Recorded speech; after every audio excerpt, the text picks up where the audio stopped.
The torching of a village in Vietnam, one of many dramatic moments in the controversial new war film Platoon, a film that claims to be the first fiction movie to accurately represent the fighting in that tragic war.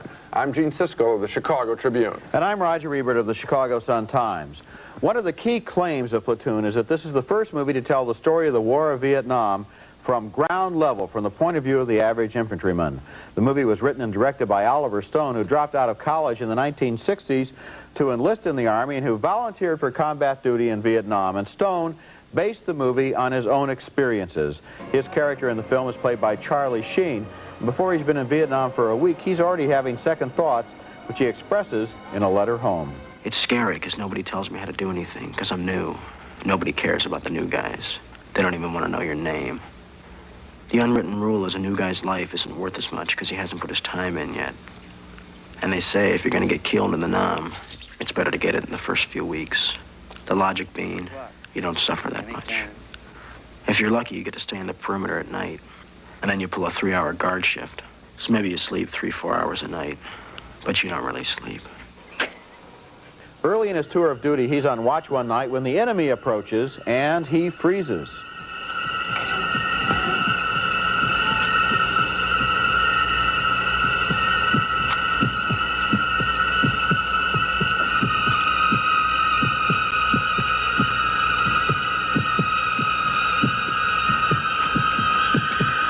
In a moment comes his baptism by fire, and before long the kid is accepted as one of the platoon. That includes membership in a bunker devoted entirely to drugs. You lame, Taylor? Oh, what? Are you lame or something? Go ahead, old man, smoke it. And if you go chasing rabbits, and you know you're going Get here! It's in the wind, troop. The movie has extraordinary combat footage so raw and crazy and powerful that it makes earlier Vietnam battle scenes look choreographed. And in this movie, you can't predict who's going to get killed and who is going to live, because just like in real war, it's as if those choices were not left to the scriptwriters. The movie gives us two powerful characters to represent opposing attitudes toward the war. There's the hard-boiled professional soldier, played by Tom Berenger, whose face is a mask of scar tissue. And there's the pot-smoking fatalist who defies authority. He's played by Willem Dafoe. Two great performances. The kid is caught between those two strong authority figures, and his war will be a question of which one he finally chooses. Platoon is a great movie, a powerful movie, and one of the year's best. Oh, I think it is too, Roger, and I'm so delighted that having gone through the wonderful era of Coming Home, Apocalypse Now, and the Deer Hunter, films that really were about the war, and then about 6 or 7 years later, we get this whole revisionist Rambo fantasy war is fun thing. Now we come back. The pendulum is swinging back now, and we are getting back to what that war was about, a war that is so important in so many ways to this country. And, you know, there's this memorial that was finally built. Well, this is its own kind of memorial, this film, because this film is what it's about. And I think that much is important. I think this is Oliver Stone's own memorial. We know that he went to Vietnam and that he saw what went on there. When he came back, he's a screenwriter who wrote movies like Midnight Express and Scarface. He waited a long time to do his Vietnam story because I think it took him a long time to simplify it, to get it down to what it really meant to him, and not just to be caught up in all of the symbols of the war and all of the controversy of that war, his own experience. Well, I want to take you into one of my favorite scenes of the Platoon film, and that involves a line of narration with Charlie Sheen writing to his grandmother, a quote that I can't forget. And the quote is, "Hell is a place where there is no reason." And the whole movie, I think, suggests that Vietnam was such a hell. And the scene that captures that as well as any in the picture is the scene where the troops begin to let out their rage against some of the Vietnamese and threaten to kill their children. The soldiers also tear into each other.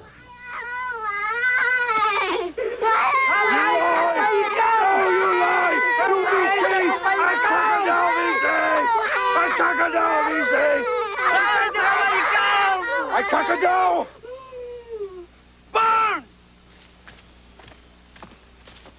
Burn!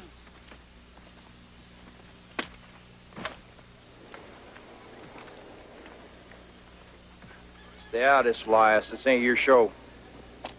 You ain't a firing squad, you piece of... Get That's powerful stuff, and those of us back home who read about the infamous My Lai incident of American soldiers killing innocent women and children, I think we all read those news reports and at first thought, how could they? Well, this doesn't excuse anyone's conduct, but that scene in Platoon that we just saw and others like it helped me to understand how such a thing could happen in wartime. We don't approve it, I have to underline that, but we now understand it, and rare is the film that brings such understanding of horrible things. The other thing that the film does, I think, is bring an understanding of the daily conditions under which those soldiers lived. And Stone took his soldiers out in the Philippines, where this movie was shot, and put them through basic training for weeks before they made this film. They were eating sea rations, they were up all night, they were marching around, to the point where when the movie started shooting, they were in a state of utter and total exhaustion. And you can see that. These are not actors giving nice, neat performances. No. These are people who are strung out to the last ounce of courage and endurance that they have, and that comes through on the screen, the pressure that they were under. Neither one of us served in Vietnam, and I know, I sat there, I thought, boy, we don't know what we're talking about unless we were there, I'm afraid. That's the power of this film. Still ahead, Richard Gere and Kim Basinger in the romantic thriller No Mercy, and also a look at the career of the Golden Child's big star, Eddie Murphy. In my pocket, it's a whole thing of Tic Tacs. Take as many In as fact, you sometimes like. during the summer, too, is what movie can I take my little kids to? It's a tough question because fewer than 2% of all films are rated G. One such film, though, is the re-release of Disney's Lady and the Tramp from 1955, that charming story of puppy love, featuring an upscale Cocker Spaniel and a downtown mutt. Naturally, the tramp gets the lady in all sorts of trouble, like when they chase chickens.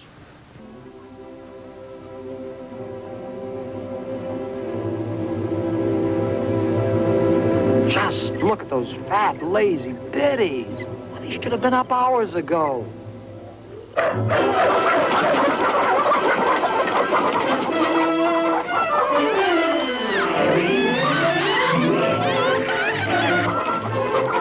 Some fun, eh, kid? Hey, what's going on in there?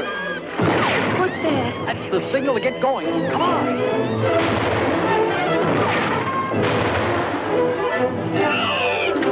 This is living, eh, kid? Is it? Come on, bitch. One of the surprises you'll get in seeing this movie 31 years after it came out is that Peggy Lee, no less, wrote some of the songs, including He's a Tramp. You don't expect such a hip singer in a kid's film. Here's that song backed by assorted visuals from the movie. He's a tramp. He's a scoundrel. He's a rounder. He's a cad. He's a tramp, but I love him. Yes, even I have got it pretty bad. Great music, and I'm still amazed that they got Peggy Lee, one of the Miss Peggy Lee, as she is known. Lady and the Tramp worked in 1955 for me as a little boy. I even enjoyed the mushy part just at the end there where you saw where Tramp takes Lady to the back of the Italian restaurant and they have that first kiss as they slurp that spaghetti together. Normally kids are going, ooh, not that time, it worked. Maybe that's because I had a Cocker Spaniel, Roger. That was my first dog. Really? Yes, I thought it was like Did Lady. you used to kiss the Cocker Spaniel? I sure did. I have a little picture of me with my arm around it. Missy was her name. God bless her soul, wherever she may be this holiday season. Missy, my Cocker Spaniel. So I say, to the answer to the question that people are always asking, I say the best film out now for young kids, it's Lady and the Tramp. It is really enjoyable. You know what? I enjoyed seeing it just last night for the first time. Is that right? Oddly enough, yes. The first 10 or 15 minutes of the movie, when little lady is just a puppy, and it's done almost all without dialogue. They try to get her to stay downstairs in her little basket, and she keeps wanting to go upstairs, and she wants to push the door open, and then she howls, and then she listens to see that they hear her, and then she howls some more, and finally they let her into the bed. Right. And that sequence, all by itself, is one of the greatest animated sequences that Disney ever did. Then the whole movie, I'm a pushover for movies like that. You know, watch this movie or we'll shoot this dog, right? No, it's beautiful. Only kidding, kids. Coming up next, Richard Gere is a cop out to avenge his dead partner in No Mercy. Make a 911 call and get help over here right away. Get out of the elevator. Take the call. Get out of the elevator.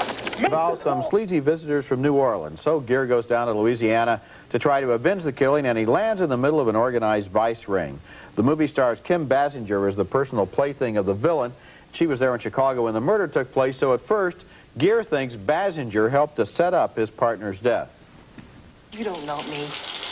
You don't know anything about my life. You think you know everything, but you don't know anything about my life. I do know one thing. Joey Collins is dead because of you.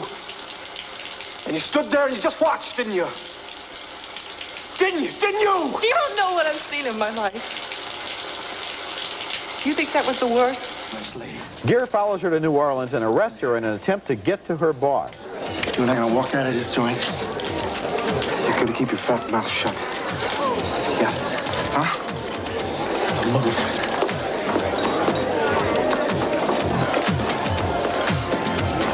Gillette. Eddie Gillette. What? Eddie Gillette. Say it. Eddie Gillette. Did anything else come out of your mouth? Your history. You shoot, they'll kill you. Take it, Diane.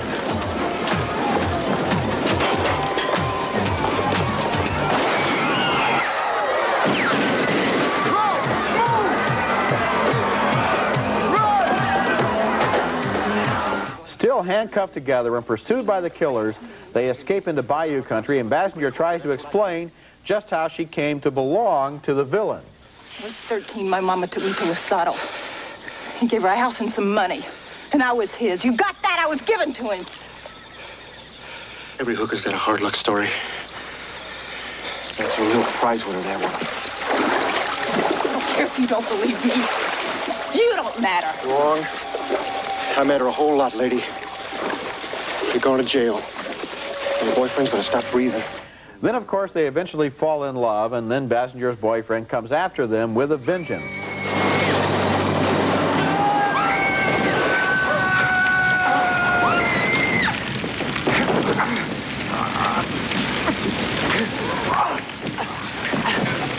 You might have been able to guess from that scene that No Mercy has a couple of different speeds. The dramatic scenes and then the crashing through the plaster and lathwork scenes. The more dramatic scenes. Yes, the more dramatic scenes. On the one hand, it's a gritty police thriller with a touching romance at the center of it. Touching because Gere really does start to care for this illiterate redneck girl who was sold to the vice lord when she was still only a child. They develop a strong and interesting relationship. On the other hand, you have scenes like that last one where the bad guy comes crashing through the wall like the Terminator, actually.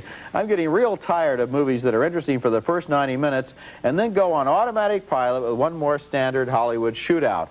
But I thought there was a lot of good stuff in No Mercy, and certainly enough to recommend it, especially the performances by Gere and Basinger. Good performances. And I am sitting here aghast because it's not an important film, but I don't like any of it. I didn't. At all? No.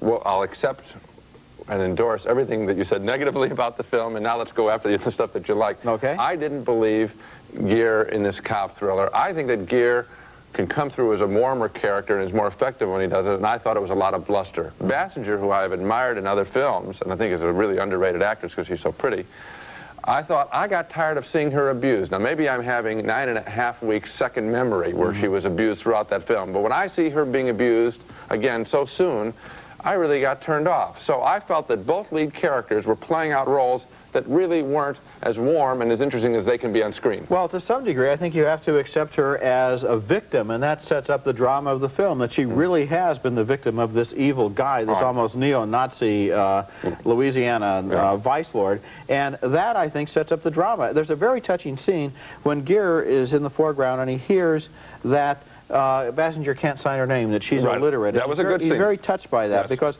that's the moment when he changes his mind about her and realizes exactly who she is. And that, to me, set up and justified a whole lot of this movie. That is a scene of warmth and tenderness, and if there had been more of that in this film and less negative energy, I think I would like it a lot more. When we come back, we'll devote our home video segment to the early works of Eddie Murphy.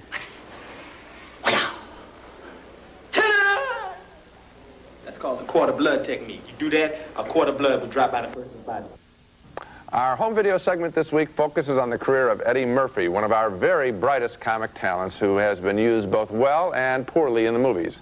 This commentary, of course, is prompted by renewed interest in him because of the release of his latest film, The Golden Child, which is proving to be a bigger hit with the public than with critics, most of whom hated it except for Roger. Yeah, you liked Roger and a few more liked it, yeah. Very few more. But the first Eddie Murphy movie, 48 Hours, was a hit with both critics and public alike, as well it should have been, because I think it's still his best film, with Murphy, a convict, teaming up with Nick Nolte, a cop, to catch a killer.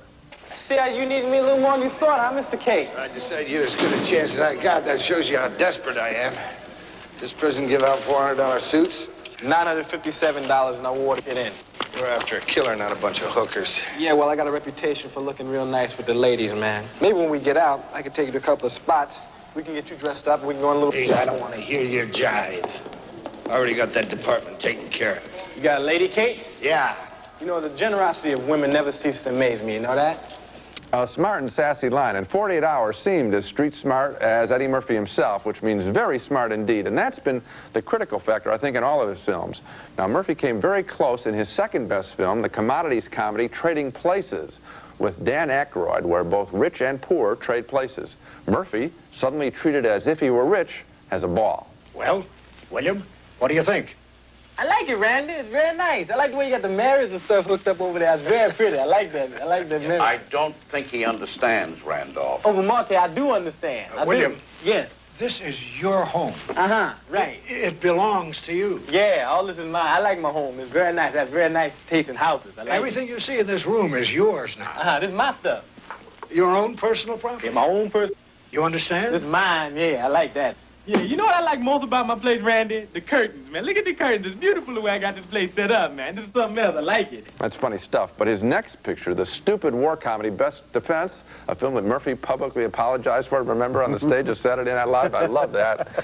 That whole film was undone because we knew that Murphy would never get involved in such a ridiculous situation and not get out of it really fast. That's the special burden of comics when they make movies. They had better be as funny as we know them to be on stage. Then came Murphy's smash hit Beverly Hills Cop, a film that I thought was funny enough when Murphy was putting down the people in Beverly Hills. Morning, officers. What y'all, the second team? We're the first team. Yeah, we're not going to fall for a banana in the tailpipe. You're not going to fall for the banana in the tailpipe? It should be more natural, brother. It should flow out like this. Look, man, I ain't falling for no banana in my tailpipe. See, that's more natural for us. You've been hanging out with this dude too long. I'm sorry, I'm just funny to me, sorry. So you're gonna try to keep up with me? Now that's good, but the film doesn't work when he's simply involved with guns a-blazing police work, and there's lots of that, unfortunately, at the end of Beverly Hills Cop. Beverly Hills Cop, of course, grossed hundreds of millions of dollars, but I would still claim that the two best Eddie Murphys to rent right now are, in order of personal preference, 48 Hours and Trading Places. He's at his brightest and best in both. Those would also be my two recommendations for home video. I was another one of the people who didn't like Beverly Hills Cop because I didn't think that it really used Eddie Murphy as the person that we've come to know and the person we've come to expect. It was a Sylvester Stallone screenplay. Murphy walked through it with a few run-liners. On the other hand, I think he's back on the track with Golden Child, but that was last week's argument, and I still stand by it. It is interesting that the comics really are under pressure, and we see it with Richard Pryor particularly, and Pryor's been in a number of unsuccessful films because we know how funny and how lively he can be on stage, and if they're not as good in a drama, and it's hard to create characters as interesting as they are, they fall flat. Rodney Dangerfield, on the other hand, worked well with Back to School this Yes, summer. but he didn't work so well in his previous picture where he tried to be nice. These guys always try to be nice, and it seems to me that particularly with comics, what works is the sharp, cutting edge. When they've got it, the movie works. You got it. Now let's take another look at the movies that we reviewed this week. We were both very impressed by Platoon, the realistic look at combat in Vietnam, told from the infantryman's point of view. Two big thumbs up for an important new movie, and we both think it's one of the year's 10 best. We both voted thumbs up on The Lady and the Tramp, one of the more entertaining Disney animated classics and just about the only holiday movie for the whole family. But a split decision on No Mercy with Richard Gere and Kim Basinger. I saw some interesting characters, well acted. Gene thought it was a more routine thriller. So Platoon. That's a great movie, and we ought to say it's opening right now in New York, Los Angeles, and Toronto, and in the rest of the country it'll be rolled out in January and February, presumably right in time for the Academy Award. I wish they'd bring it all out at once. I don't know why they can't treat the whole country the same. People are just as smart in the other cities, and I say this film is great. Bring it out now. At any rate, that's my opinion, and I'm not working for a studio. And that's probably why not. That's it for this week. Next time we'll be back with reviews of 4 new movies, including Jane Fonda as an alcoholic stalked by a killer in The Morning After, and the film of Neil Simon's hit play Brighton Beach Memoirs. That's next week. And until then, the balcony is closed.